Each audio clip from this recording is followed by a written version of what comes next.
So, John, it'd be wonderful if you could give us some pointers as to how we as Christians can come to God with a good heart, a good mind, and understanding when we're asking Him for healing for both physical and mental ailments in times of dependency. How would you recommend that we do that?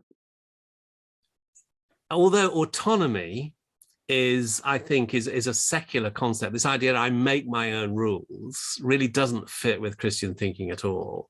But there is a very strong Christian theme about freedom, that God makes us as free individuals who are free, and therefore encouraging people to use their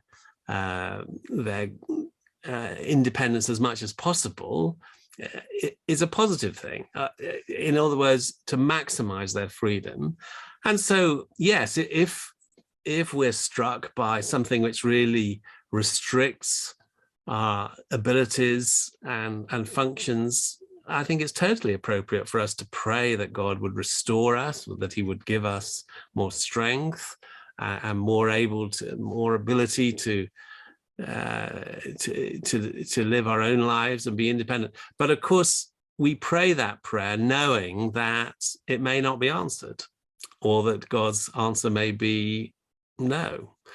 And therefore, I don't think we can demand from God that He's going to heal us. And in fact, it seems to me that the most profound prayer that we can pray is the prayer of Jesus in the Garden of Gethsemane.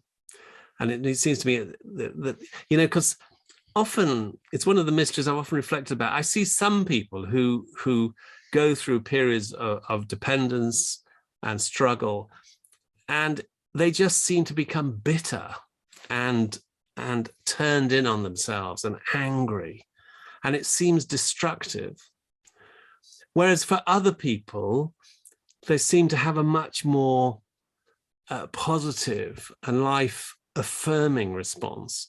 And I've often thought about what that is, why that is, and I think for Christians, often the critical issue is about whether we're prepared to allow God to be God in our lives. And I think it's summarized so beautifully in Jesus' prayer in the Garden of Gethsemane. Lord, if it be possible, take this cup from me, yet, nevertheless, not my will, but yours be done.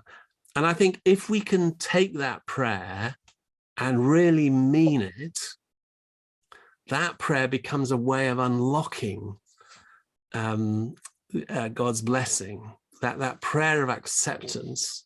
Lord, if it be possible, take it away, yet, nevertheless, not my will, but yours be done. And that prayer of acceptance, in my own experience and in the experience of others, is often a way that then allows God to use our experiences and allows the Spirit to bring blessing and healing.